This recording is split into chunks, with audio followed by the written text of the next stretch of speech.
a show that I did at the Whiskey A Go-Go in December is getting me all kinds of acclaim and all kinds of offers all throughout the world. And that's just because somebody had a camera and because a whole bunch of people like to watch the internet. It's amazing. I didn't have that tool back in my day, you know. In fact, to be honest with you, I still don't even know anything about the internet. I need my wife to help me. But it is a great, great, great tool. All right, now let's take the second part of all this. Let's talk a little bit about what happened in my life to get me to where I am now. The first half of it, that was kind of like general information about the music business. I've told you what kind of dedication you need to have, what kind of an idea you have to have, and I've told you the essential things that you have if you're an artist, and all artists have those things.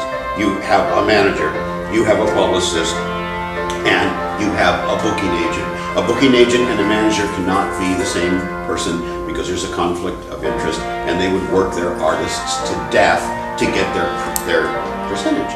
So you can't, you have to have, these people have to be separate. If somebody comes up to you and says, I'll do all those things for you, that's not going to work. That's a red flag right there. All right.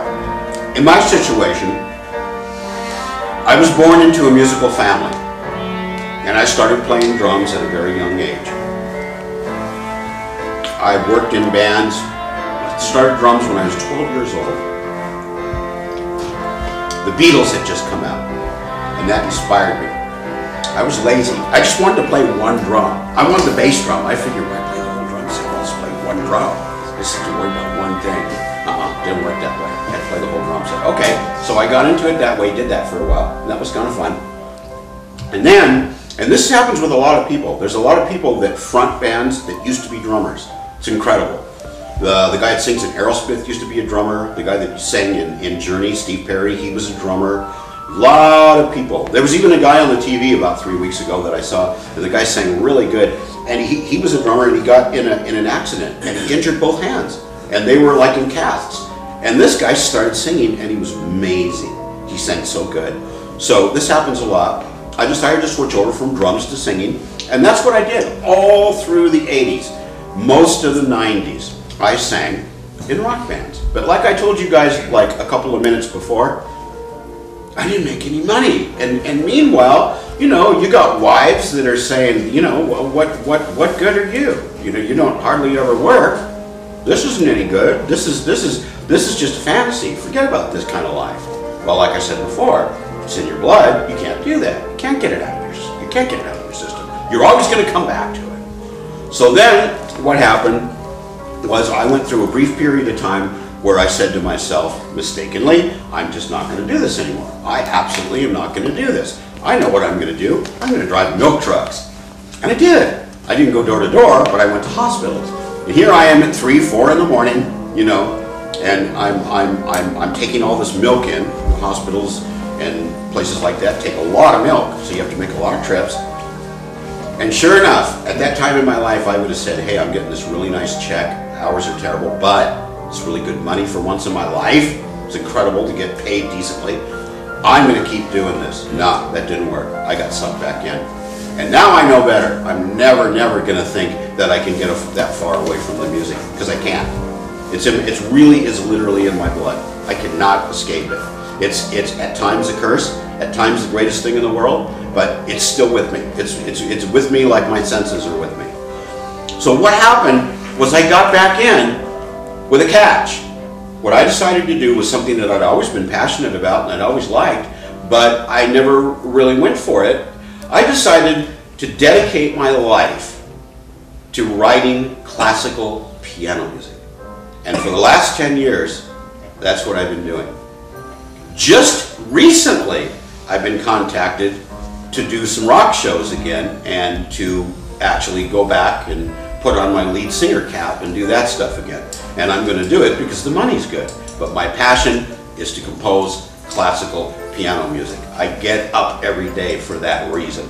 I cannot think about anything but that. If I'm not doing it, I'm listening to playbacks. If I'm not doing it or listening to playbacks, I'm writing music in my head.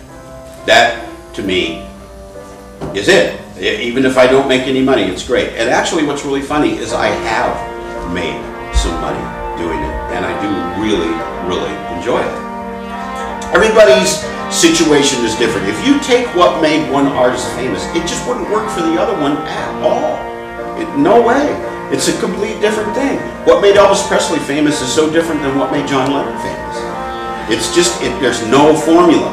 And because there's no formula for it, it is something that nobody really completely knows how to do. Nobody knows why somebody becomes famous and somebody doesn't. Nobody knows why somebody's real successful in the music business. There are people that write great tunes, that write incredible music. Those people are obviously successful because they have a voice. They can say something that other people just really can't get enough of. Somebody who really writes great tunes is so invaluable in the music business. And we need that so bad nowadays too. If you can write really, really catchy, good material, that's such a plus. I can't tell you what a plus it is. Bands are always looking for two things. There's a lot of people that do music in this area, Southern California. We have the greatest talent pool of any major metropolitan area in the world. We have more musicians per square mile here than any other place at all. So there are so many opportunities, there are so many people that you can work with, and there's so many different, if something doesn't work, you work with this guy, if that doesn't work, you go here, blah, blah, blah.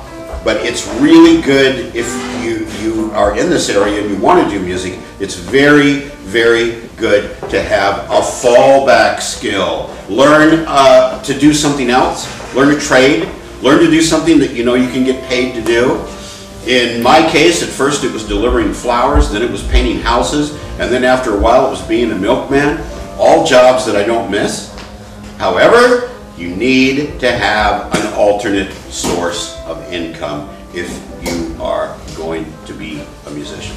If you're going to be a serious performing musician. Nobody works all the time, just like actors, they don't work all the time. They make a movie, they're gone on location, they work 16, 17 hours a day, but then maybe for the next 3 months, there's no work. And that's kind of the way it is with musicians too. Unless you're in a really top-notch band, and then you can pick and choose where you want to work and when you want to work. But there are so few people in that category. Of all the people that really do make music, less than 2% can actually make enough money to support themselves. And the fraction is less than that when you factor in who is really making the big money.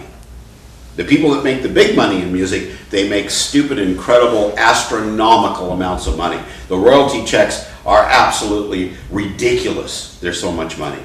But that is not the rule, the general rule. That's the tiny little less than 2%.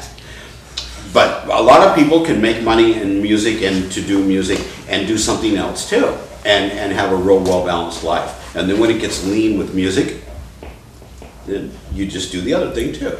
So I really highly recommend that to everybody. Also, anybody that does music should at least take a few basic keyboard lessons. Everything is right in front of you with a piano. I'm not saying to get into it to a fanatical degree like I am, but like just have a basic understanding of the keyboard. In the keyboard, everything is right in front of you. You can work out harmonies. You can see what the intervals are. If somebody's singing something and it doesn't sound right on a keyboard, it is so easy to go, well, you should be singing this note because it's 3 tones above what I'm singing, so it has to work. It's way, way, way convenient to do it that way. Okay, for the last part of my talk today, all these things we talked about, I could have broken them down and we could have talked for hours on different aspects. But what I'm trying to do is I'm trying to impart as much information in the time that I have allotted. So for this next and final segment, if you like, ask me questions, make comments, you know, tell me to never come back to your school, whatever you need to do. But in this next time coming up here, I'd be willing to answer any of your questions. Okay, let's start with you. So, like, there's like an answer that you said that was like the most important musical position, what would it be? I'm sorry, could you repeat your question? I didn't hear you too well. If there was like any instrument that you say would be like most important for like music composition, what would it be? The most important instrument for music composition probably is going to be keyboard, piano, electronic keyboard. The reason for that is anything that another instrument can do, except the glockenspiel, can pretty much be duplicated on a piano. A piano can play what a flute plays. A piano can do what a trumpet does. But those instruments would not necessarily be the greatest instruments for composition. The piano has everything right in front of you. You've got all you need to write for harmony, all you need to write for accompaniment. You figure out the rhythm, the beat, the tempo, and then everything else is right there. What the bass does is right there. What the rhythm guitar is doing right there. The melody line for the singing is right there. So I would say that the best all-around instrument for composition is piano.